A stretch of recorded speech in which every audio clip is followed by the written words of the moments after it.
Gage Hecht, a two-time junior cyclocross national champion and two-time U23 Pan American cyclocross champion, broke into the elite ranks of the sport in 2019 by taking the Stars and Stripes jersey. His progression to the top of American cyclocross was then abruptly halted by the corona pandemic.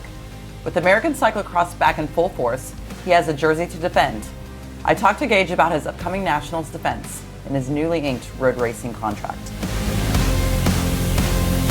We didn't get racing last year.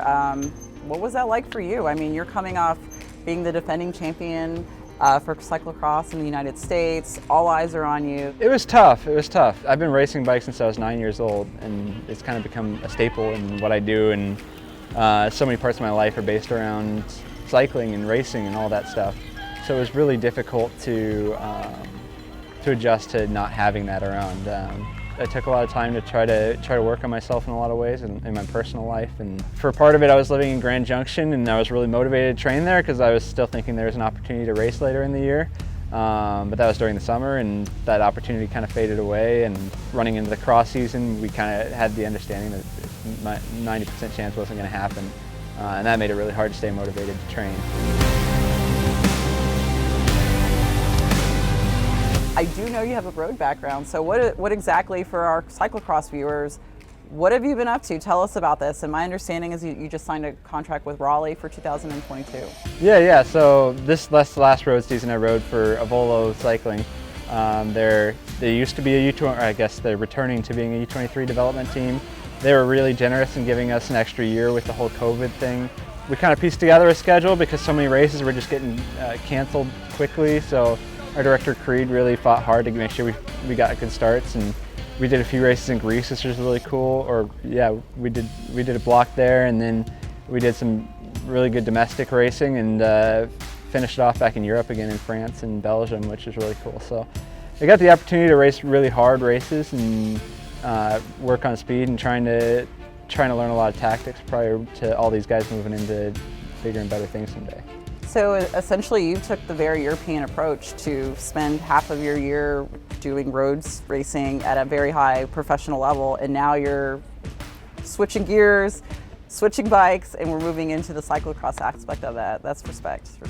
It adds a lot of speed, and you kind of get that competition over the summer, and you don't feel like you're just, like during COVID, for instance, I felt this way. It's like, you just feel like you're kind of training for something that's just so intangible and so far out.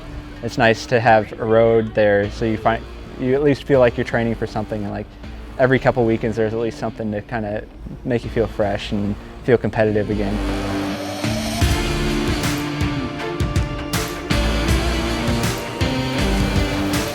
Here we are, the beginning of cross season. It's happening, cross is here. We get a run of 3 American races that leads into this long season of World Cup races, as well as nationals, and then Worlds, of course, on US soil this year. What is your approach to the season now that you've had all this time to reflect, and you're going to be wearing the Stars and Stripes? There's going to be a lot of eyes on you. You're the defending champion. So tell me, what are you thinking?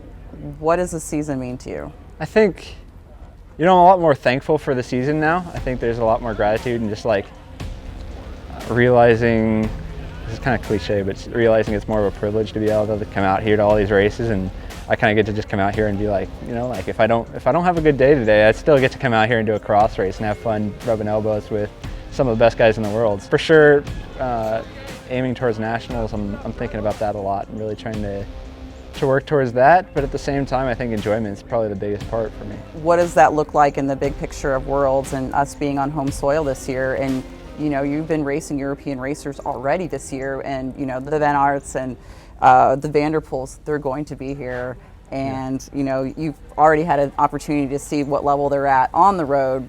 Where's your head at? What are you thinking? This is my first time racing an Elite World, so I'm a little nervous about that, and that'll be interesting to see how that goes. I was U23 before this, so we'll see what happens with that, but I'm super excited to have the opportunity to race on US soil. I know Louisville happened just before I was eligible for Worlds. Not that I was super bummed to miss it, but it was like, it's also cool to have a chance to get to do it now that it's back here. So it'd be really cool to wear the Stars and Stripes again, going back to race Worlds for my home country. But just being there and racing in USA kit either way would be pretty amazing, especially in front of a home crowd.